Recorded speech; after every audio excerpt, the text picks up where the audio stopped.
भारत के loitering munitions जैसी ताकत को हल्के में नहीं ले सकते, क्योंकि भारत ने इस मामले में बहुत बड़ा उलटफेर कर दिया और अब यूरोपियन देश भी भारत के इस ताकत के सामने छोटे पड़ गए।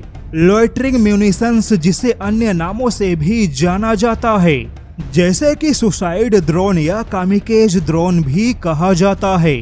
2020 की बात है जब चीन ने ट्रक पर माउंट करके पूरी दुनिया के सामने अपने कामिकेज ड्रोन जैसी ताकत का प्रदर्शन किया। हालांकि उस समय चीन के ऐसी ताकत को बहुत बड़ा खतरा माना गया।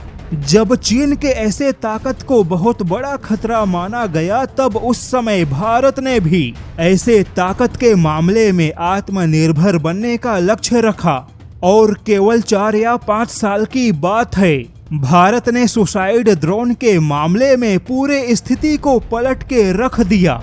क्योंकि आपको जानकर आश्चर्य होगा कि खुद चीन ने इस बात को माना कि अब भारत के सुसाइड ड्रोन जैसे ताकत को हल्के में नहीं ले सकते, क्योंकि अब भारत भी लंबी दूरी के सुसाइड ड्रोन विकसित कर रहा है। वहीं भारत में इस समय 15 से ज्यादा ऐसी कंपनियां मौजूद हैं जो भारत के सुसाइड ड्रोन जैसी क्षमता को मजबूत कर रही हैं। और हाल ही में सोलार इंडस्ट्रीज की सहायक company solar defence and aerospace ने अपने नागास्त्र 3 का अनावरण किया। सोलार इंडस्ट्रीज भारत की एक बड़ी गोला बारूद बनाने वाली कंपनी है। सोलार इंडस्ट्रीज ने सेबेक्स 2 नाम के विस्फोटक का परीक्षण किया, जो कि TNT से भी ज्यादा तबाही मचाने वाला विस्फोटक है। और अब यही सोलार कंपनी भारत के लिए घातक और उच्च क्षमता के विस्फोटक का इस्तेमाल करके विभिन्न प्रकार के सुसाइड ड्रोन विकसित कर रहा है।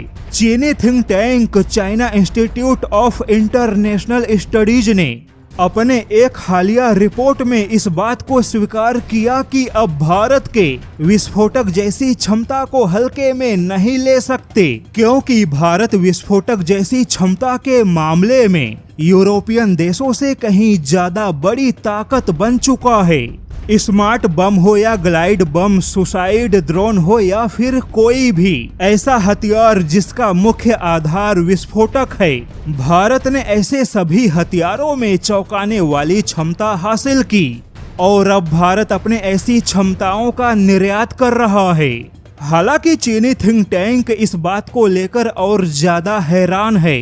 भारत के विस्फोटक क्षमताओं के आयात के लिए खुद यूरोपियन देशों ने अब भारत का रुख किया। भारत की यही विस्फोटक क्षमता आर्मेनिया के लिए एक बड़ी ताकत बन गया और आर्मेनिया के रास्ते भारत यूरोपियन देशों में अपनी पकड़ को मजबूत बनाने लगा।